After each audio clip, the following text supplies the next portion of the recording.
السلام عليكم ورحمة الله. الحمد لله رب العالمين.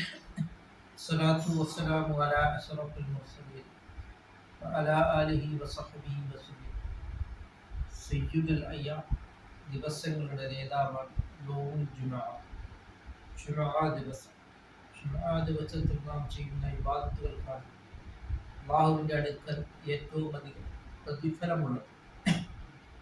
ജുമുഅ ദിവസത്തിൽ നാം ചൊല്ലുന്ന ഇലാ ഹദറത്തിൻ നബി മുഹമ്മദ് സല്ലല്ലാഹു അലൈഹി വസല്ലം, നബി സല്ലല്ലാഹു അലൈഹി വസല്ലം തങ്ങളുടെ പേരിൽ നാം ചൊല്ലുന്ന സ്വലാത്തുകൾ, സ്വലാത്തു അലാ റസൂലില്ലാഹി സല്ലല്ലാഹു അലൈഹി വസല്ലം, നബി സല്ലല്ലാഹു അലൈഹി വസല്ലം തങ്ങളുടെ പേരിൽ ചൊല്ലുന്ന സ്വലാത്തുകൾ അത് നേരിട്ട് തന്നെ എത്തുന്ന സ്വലാത്തുകളാണ്. അതേസമയം മറ്റു ദിവസങ്ങളിൽ നാം ചൊല്ലുന്ന സ്വലാത്തുകൾ അത് ഒരു മലക്ക് മുഖേനയാണ് അത് വിവിധങ്ങളിലേക്ക് എത്തുന്നതെന്ന് നാം മനസ്സിലാക്കിയിട്ടുണ്ട്.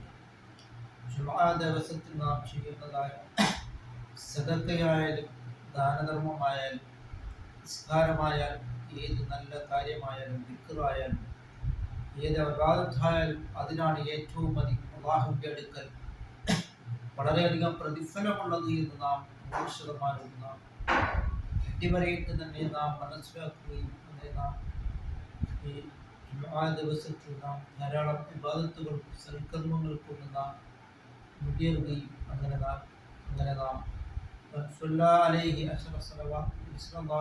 തങ്ങളുടെ പേരിൽ ഒരു സലാത്ത് നാം ചൊല്ലിക്കഴിഞ്ഞാൽ 10 സലാത്ത് നേരിയതായ പുണ്യമാണ് അല്ലാഹുവിൽ നിന്ന് നമുക്ക് ലഭിക്കുന്നത് നാം മനസ്സിലാക്കുന്നതാണ്.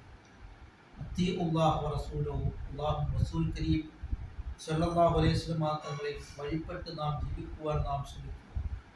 നബി സല്ലല്ലാഹു അലൈഹി വസല്ലം തങ്ങളെ അരിഫ്നാ വജഹു, ആമുഖം ധാരാളം നമ്മുടെ സ്വപ്നത്തിൽ ദർശിക്കുവാനുള്ള മഹാസൗഭാഗ്യം അല്ലാഹു തആല നമുക്ക് നൽകുകയും ചെയ്യുമാറാകട്ടെ.